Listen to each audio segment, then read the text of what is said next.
함께 나누실 말씀 시편 74편 12절에서 23절의 말씀입니다.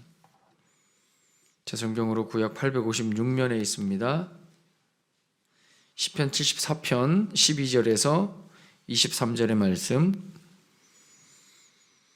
하나님은 예로부터 나의 왕이시라. 사람에게 구원을 베푸셨나이다. 주께서 주의 능력으로 바다를 나누시고 물 가운데 용들의 머리를 깨뜨리셨으며 리워야단의 머리를 부수시고 그것을 사막에 사는 자에게 음식물로 주셨으며 주께서 바위를 쪼개어 큰 물을 내시며 주께서 늘 흐르는 강들을 마르게 하셨나이다. 낮도 주의 것이며 밤도 주의 것이라. 주께서 해와 빛과 해를 마련하셨으며 주께서 땅의 경계를 정하시며 주께서 여름과 겨울을 만드셨나이다. 여호와여, 이것을 기억하소서. 원수가 주를 비방하며 우매한 백성이 주의 이름을 능욕하였나이다. 주의 맷 비둘기의 생명을 들짐승에게 주지 마시며 주의 가난한 자의 목숨을 영원히 잊지 마소서. 그 언약을 눈여겨보소서. 무릇 땅에 어두운 곳에 포악한 자의 처소가 가득하나이다. 학대받은 자가 부끄러이 돌아가게 하지 마시고 가난한 자와 궁핍한 자가 주의 이름을 찬송하게 하소서. 하나님이여, 일어나 주의 원통함을 푸시고 우매한 자가 종일 주를 비방하는 것을 기억하소서. 주의 대적들의 소리를 잊지 마소서. 일어나 주께 항거하는 자의 떠드는 소리가 항상 주께 상달되나이다. 아멘. 어제 새벽 말씀에 성전에 관해서 말씀을 나누었습니다.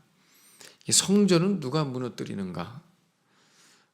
우리는 성전을 이방 민족들의 힘이나 칼에 의해서 성전이 무너진다고 생각하지만 성전은 이방 민족들의 힘이나 칼에 무너지지 않습니다. 왜냐하면 하나님의 성전은 하나님이 지키시기 때문이죠. 성전은 누가 무너뜨리시는가? 성전은 하나님이 무너뜨리십니다. 왜냐? 그 안에 성전의 정신이 사라졌기 때문입니다. 성전의 정신이란 하나님의 성전을 허락하신 목적입니다. 그러니까 이 성전 자체로 의미를 가지는 것이 아니라 주의 뜻에 순종하며 그 뜻을 이루고 살아가는 데 필요한 형식인 것이지 이 성전이 그 자체로 의미를 갖는 것이 아니란 말입니다. 그런데 사람들은 항상 성전에 집착하죠. 이 건물에 집착합니다. 이 성전에 자신들의 전통과 문화에 집착합니다. 이게 뭔가 있으면 사람들은 그 자체를 집착합니다. 거기에 정신, 거기에 담겨져 있는 의미, 거기에 담겨져 있는 하나님의 마음에 우리가 분별해서 집중하는 것이 아니라 그 자체에 집착하는 것입니다. 신학에 집착하죠. 내가 뭔가를 알아내는 것에 집착하죠. 그 검증은 이단이 아니라는 것, 정통교단이라는 것, 그것을 검증할 뿐이지 예수님이 중심되는 교회인가 그것을 검증하는 것은 꼭 아닙니다. 얼마든지 큰 교회들도 이단들이 있죠. 그래서 여러분, 건강한 교회, 예수님이 중심되시는 교회는 건물로 검증되지 않습니다. 규모가 오히려 크면 클수록 오히려 사람들이 거기에 집착하게 됩니다. 오히려 그 안에서 흘러나오는 여러 가지 특권과 기득권들이 나오죠.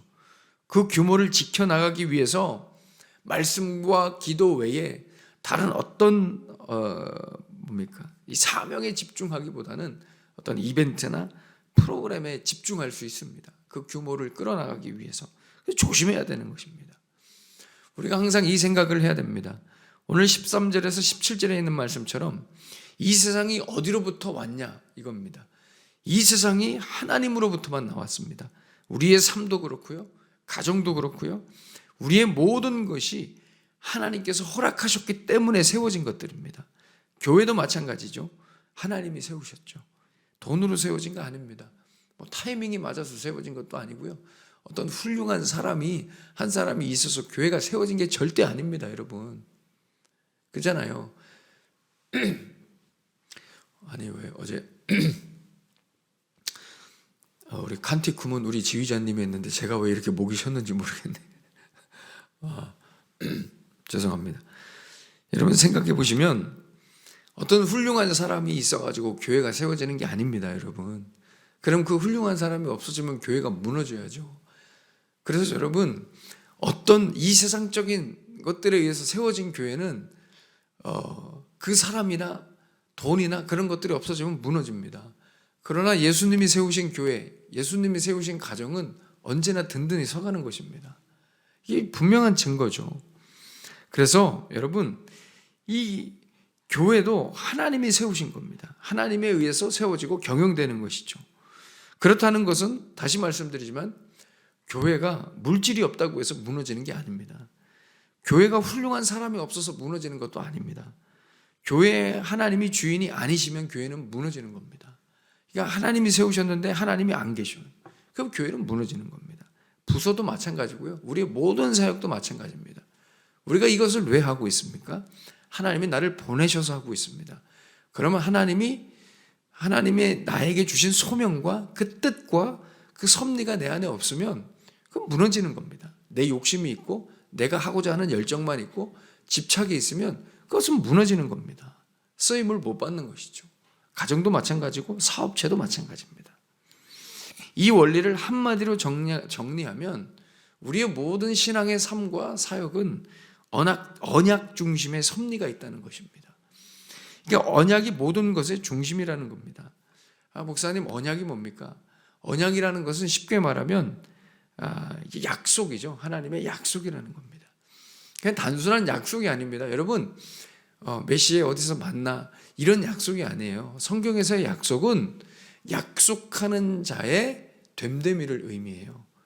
약속하는 사람이 누구인가가 중요한 거예요. 왜냐하면 그 약속을 지키거든요. 끝까지 반드시 이루어내시거든요. 그러니 약속은 그냥 우리가 서로 하는 그런 약속이 아니라 쉬운 단어로 하면 약속이고 좀 어렵게 표현하면 언약이라는 것은 하나님 되심을 알게 되는 어떤 체계나 구조를 말하는 겁니다. 그래서 성경에 나오는 인물, 사건에는 다 이 언약이 들어가 있는 겁니다. 그냥 그 사건을 말하는 것이 아니라 다 하나님의 언약이 들어가 있어요. 예를 들어서 아브라함은 어떤 언약이 들어가 있을까요? 그렇습니다. 믿음이라는 언약이 들어가 있어요. 그러니까 아브라함을 통해서는 하나님이 믿음이라는 것을 우리에게 어떻게 설명해 주셨는가를 우리가 아브라함을 통해서 알 수 있는 것이죠. 노아를 통해서는 뭘 알 수 있어요? 그렇습니다. 심판이라는 것을 알 수 있어요. 노아라는 인생을 통해서, 사건을 통해서 심판이 무엇인지, 하나님이 하시려는 심판이 어떤 심판인지를 우리가 알 수 있는 것이죠. 또 다윗에게는 어떤 언약이 들어가 있어요? 누가 과연 이 세상의 진정한 통치자냐는 거예요. 그러니까 왕이 누구냐는 거예요. 왕은 어떤 존재라는, 이런 것들이 다윗을 통해서 언약으로 알 수 있는 것이죠. 이 모든 언약의 집합체이자 총체적 언약이 바로 누구예요? 예수님이라는 거예요. 그러니까 예수님 안에는 모든 성경에 나오는 언약의 총체가 들어가 있는 것이죠. 그래서 오늘 말씀의 20절에 보시면 하나님 그 언약을 눈여겨보십시오. 그래서 우리를 용서해 주십시오. 하나님 우리 안에 두신 언약을 기억하셔서 우리를 용서해 달라는 겁니다. 그러니까 우리를 살리게 하는 것은 그 하나님의 약속입니다.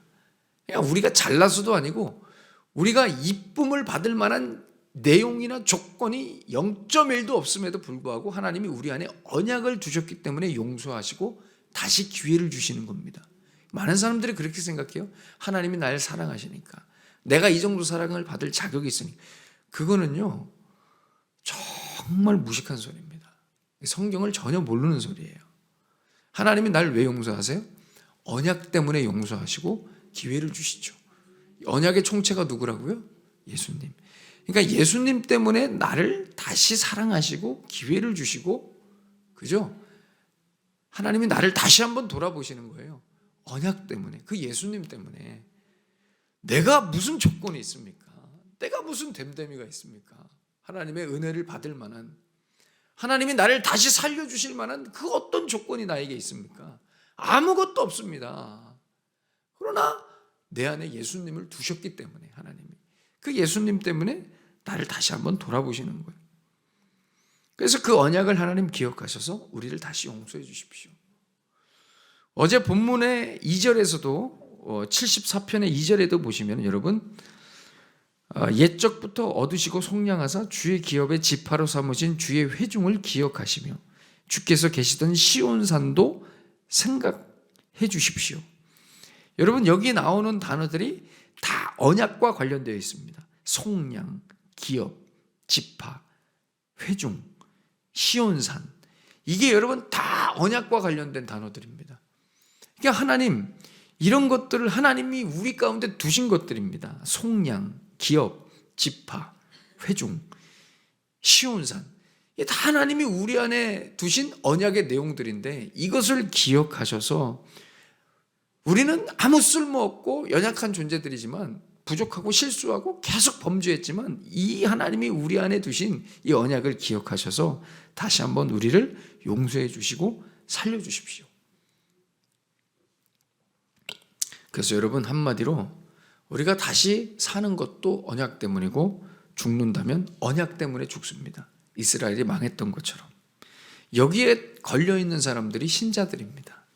그러니 우리의 삶 속에서 어떤 문제를 만나거나 징계를 받거나 내가 한 행동과 말로 어려움을 당하면 우리는 빨리 내 자신을 돌아봐야 됩니다. 왜 나에게 이런 일이 일어났지? 돌아봐야 됩니다. 하나님이 나에게 약속을 주셨는데, 언약을 하나님의 섭리를 내 안에 두셨는데 내가 내 마음대로 행동한 겁니다. 그것이 어떤 이유에서든 무지나 지혜 없음과 성숙하지 못함과 우리의 유혹에 넘어감과 수많은 연약함으로 인해서 내 안에 있는 이 언약 시스템들을 내 자신이 붕괴해버린 겁니다.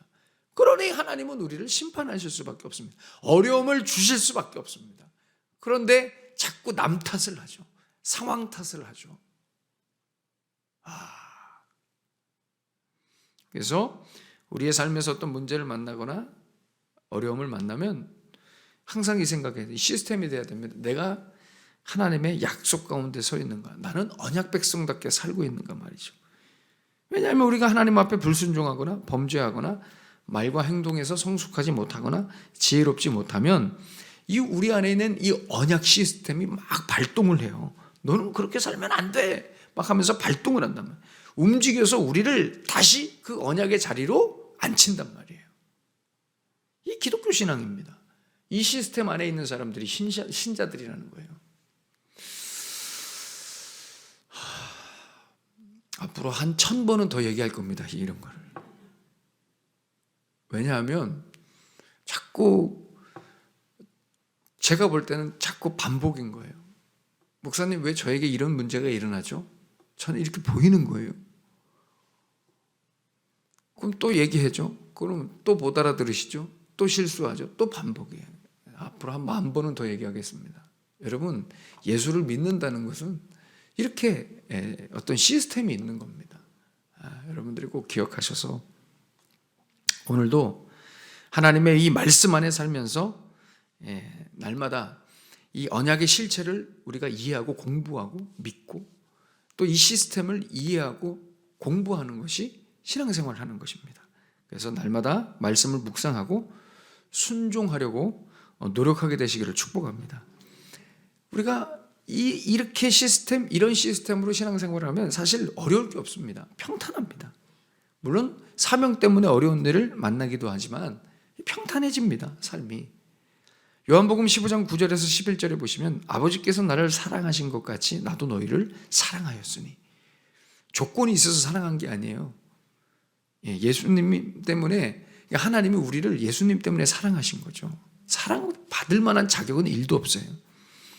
그러니 나의 사랑 안에 거하라. 내가 아버지의 계명을 지켜 그의 사랑 안에 거하는 것 같이 너희도 내 계명을 지키면, 언약 안에 있으면 내 사랑 안에 거하리라.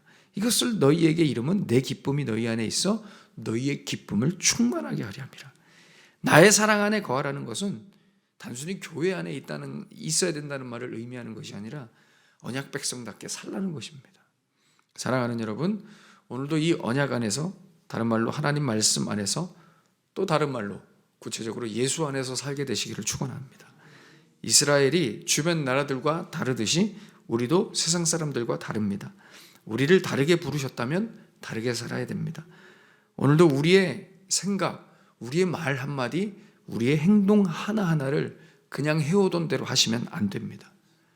절대 안 됩니다. 나를 한 번 더 돌아보시고요. 점검하시고요. 기경하시고 갱신하면서 성숙과 지혜를 보이는 삶을 살게 되시기를 축원합니다. 이럴 때 오늘 예수님이 말씀하시죠. 내 기쁨이 너희 안에 있어서 그 기쁨을 누리게 될 것이라고. 꼭 이런 신앙생활, 이런 삶을 살게 되시기를 예수님의 이름으로 축원합니다. 기도하겠습니다. 하나님 아버지 은혜를 감사합니다. 이스라엘 백성들은 자신들이 왜 성전이 무너져야 되는지, 삶의 터전이 무너져야 되는지를 몰랐습니다. 참 안타깝습니다. 하나님. 자신들이 망하는데도 왜 망하는지도 모르는 그런 인생들입니다. 우리도 마찬가지입니다. 그러나 하나님, 우리는 성경을 반면교사 삼아서 그 이스라엘의 상황들을 보면서 우리는 우리의 자신을 돌아볼 수 있습니다. 우리 안에는 하나님의 언약이 있습니다. 예수님이라는 언약의 실체가 있으며 총체가 있습니다. 우리가 예수 안에서 산다는 것은 우리 예수님이 내 삶의 주인 되셔서 나의 모든 것을 통치하시며 다스리시며 나의 연약함을 일으켜 세우시는 그 시스템 안에서 산다는 것입니다. 하나님, 오늘도 나로 살지 않도록 나를 붙들어 주십시오. 내 생각과 행동, 내가 해오던 대로 살지 않게 하시고, 하나님, 하나님의 말씀 안에서 새롭게 다시 한번 기경하며 갱신하며 하나님이 기뻐하시는 삶을 살아낼 수 있도록 더 성숙함과 지혜를 허락하여 주시옵소서. 예수님 내 안에서 역사하여 주시옵소서. 그래서 주 안에서 참 기쁨을 누리는 주의 백성들의 삶이 되게 하여 주시옵소서. 하나님, 오늘도 이 새벽에 사랑하는 주의 백성들 기도의 자리로 인도해 주셨습니다. 뜨겁게 기도하며 나아갈 때 우리의 마음을 만지시며 위로하시며 응답하시는 살아계신 하나님을 만나게 하여 주시옵소서. 예수님의 이름으로 축복하며 기도하옵나이다. 아멘. 하늘에 계신 우리 아버지여, 이름이 그렇게 여김을 받으시오며 나라가 임하시오며 뜻이 하늘에서 이루어진 것 같이 땅에서도 이루어지이다. 오늘날 우리에게 일용할 양식을 주옵시고 우리가 우리에게 죄진 자를 사해 준 것 같이 우리의 죄를 사하여 주옵시고 우리를 시험에 들게 하지 마옵시고 다만 악에서 구하시옵소서. 나라와 권세와 영광이 아버지께 영원히 있사옵나이다. 아멘.